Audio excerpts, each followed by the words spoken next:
Eu recebo muitos originais aqui no Café de Escritor. E sabe qual que é a primeira coisa que eu leio? Não é a sinopse, não é a biografia do autor, mas sim a primeira frase do livro, exatamente. Porque é ali que o leitor decide se continua ou se fecha o livro. E a verdade é dura. A primeira frase pode estar matando o interesse pelo seu livro, mesmo antes dele começar. Me segue nesse vídeo porque você vai saber como fazer uma primeira frase que realmente funciona para o seu livro. Segue o canal Café de Escritor no YouTube e também nas nossas redes sociais. Vamos lá? Você sabia que 80% dos leitores desistem de um livro logo após as primeiras páginas? E muitas vezes a primeira frase do livro já entrega se o texto vai segurar ou não. E o erro mais comum dos autores iniciantes é justamente começar com grandes descrições longas, muito paradas, excesso de informações ou algo extremamente sem nenhuma emoção. E o leitor se pergunta, se já começou assim, imagina o resto.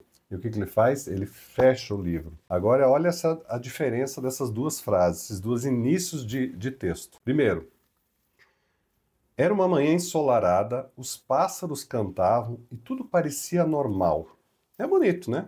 Mas não dá vontade de continuar. Agora compara com essa.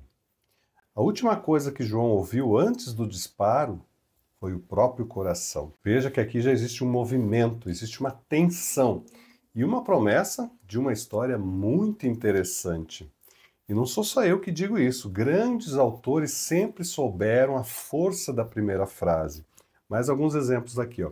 Machado de Assis em Memórias Póstumas de Brás Cubas. Vamos lá. Ao verme que primeiro roeu as frias carnes do meu cadáver. Você sente imediatamente a ironia que o autor coloca e toda essa estranheza. Veja agora Clarice Lispector em A Hora da Estrela. Tudo no mundo começou com um sim.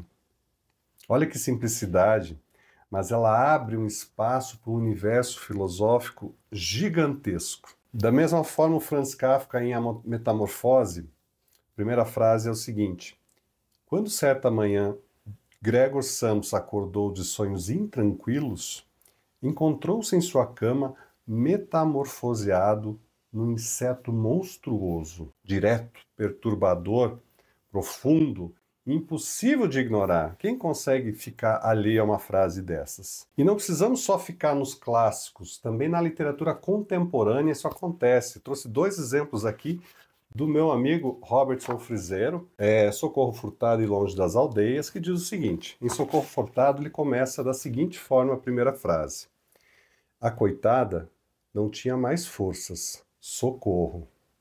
Veja quanta dor, quanta exaustão, que já soa até mesmo como um pedido de ajuda. Em Longe das Aldeias ele começa assim: ontem minha mãe voltou ao navio. Olha que estranhamento imediato. Como assim voltou ao navio? Que navio? Quem é essa mãe? O que aconteceu? Olha quanta coisa que está implícita na primeira frase e que faz a gente querer saber o resto. Tenho certeza que você quer ler agora, se você ainda não leu. Percebe então como uma frase já abre um universo inteiro? Então, o que todas essas aberturas têm em comum? Elas têm pelo menos três elementos muito simples. O primeiro deles é uma ação ou um movimento. Algo já está acontecendo, não é somente uma descrição de paisagem. Segundo lugar, existe um mistério ou uma tensão, um detalhe, alguma coisa fora do lugar que cria essa curiosidade no leitor. Em terceiro lugar, uma promessa de emoção. Ela pode ser filosófica, perturbadora, íntima, mas precisa ser algo que toca o leitor profundamente. Então faça um exercício muito simples com o seu texto. Pega a sua primeira frase que você escreveu no seu romance, nos seus textos, e se pergunte: existe algum movimento? Existe essa tensão ou essa curiosidade? E ainda, existe essa emoção que promete algo e que também, né, que se perdura pelo restante do texto? Então, se a resposta for não, meu amigo, minha amiga, é hora de reescrever.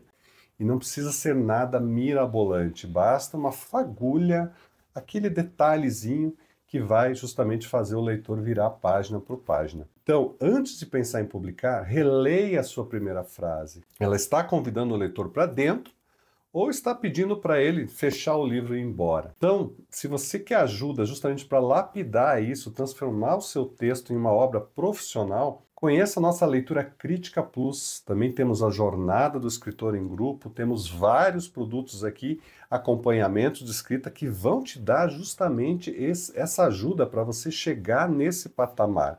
Mas serve um conselho? Não faça tudo sozinho. A gente não consegue visualizar tudo que a gente faz sozinho, a gente precisa do olhar do outro. Então, logo abaixo aqui do vídeo você tem todos os nossos contatos, marca uma conversa, a gente vai ter o maior prazer de te ajudar no teu texto para que ele brilhe e que o leitor vai querer ler página após página. Grande abraço, até o próximo vídeo.